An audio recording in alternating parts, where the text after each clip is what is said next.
NewsNation national security contributor Tracy Walder is here with me right now. Tracy, good morning. We always love having you on the show. As a former intelligence officer yourself, what can you say first to The Intercept, that publication, saying these were not private nor leaked, but instead it sounds like they're saying they were public police records? Well, thank you for having me, Adrienne. Yes, these are public police records. The issue that I have is, we can debate whether or not we agree or disagree with his testimony. That's fine. That is relevant to the issue at hand.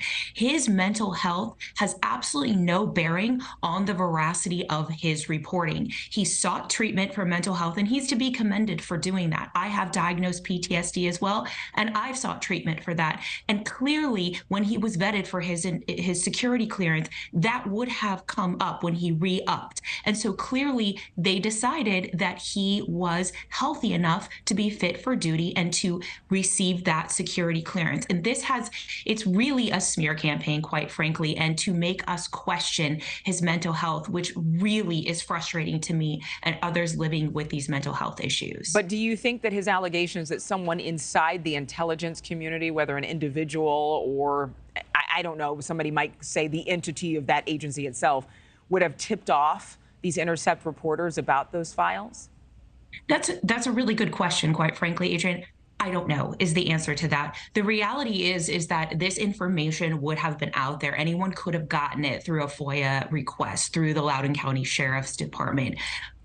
I am starting to think that perhaps someone inside the intelligence community maybe brought it to the Intercept's attention, although I can't say for certain, because the reality is something like that most likely would have come out beforehand. And so I do wonder if this is somewhat of an inside job, if you will, to debase his credibility. And if that's the case, that's really a shame. When you think about this and the fact that we often talk about mental health more frequently now, you say that there's no relevance to the veracity of his claims, but would this information be necessary as we are demanding this transparency from the American government?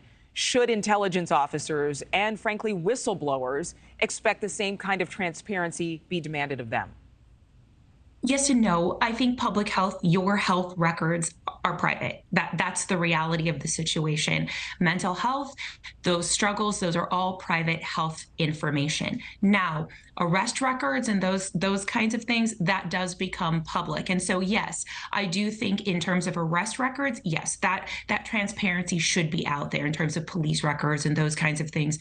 But in terms of health, I don't need to disclose that information unless I am obtaining a security clearance. But I don't need to disclose that if I myself decide to become a whistleblower. That's my private health information. But Tracy, I mean, you always tell it straight. I think that this is a different case because the claims that Grusch is making are historic and startling, that the United States has actual proof of alien life and UFOs, non-human made aircraft.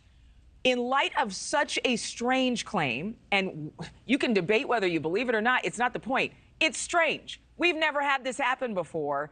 Is this really about stigma, or is this about somebody trying to make sense of what Grusch is saying? Gosh, that's a hard question to answer, Adrienne. And you tell it straight too, and I appreciate that. I think one of the issues that I have, and I will tell it to you straight, I do have some issues with his testimony, and that it does appear to be secondhand. But I really kind of stick to his testimony itself. Mm-hmm. The issue that I have is let's say I decide to become a whistleblower about something. I mean, I'm not, but let's say I decide to. I do have a medical history of PTSD and depression. Yeah. In my opinion, that shouldn't necessarily have a bearing on whether or not my claims are truthful. My employment history should speak to that. And if he does have a discipline record, that needs to come out, and that is relevant to the case at hand. But I agree with you. These are fantastical claims, and I think they do need to be vetted. Yeah. Tracy Walder, thank you for your honesty and candor. And again, I think a lot of people can relate to a history of mental health or depression, even trauma, especially over the past few years. We've all gone through some things, but certainly a conversation that's going to continue here on NewsNation. Thanks again for being with us. Thank you for watching. Go to newsnationnow.com to find NewsNation on your television provider. And don't forget to click the red subscribe button below to get more of NewsNation's fact-driven, unbiased coverage.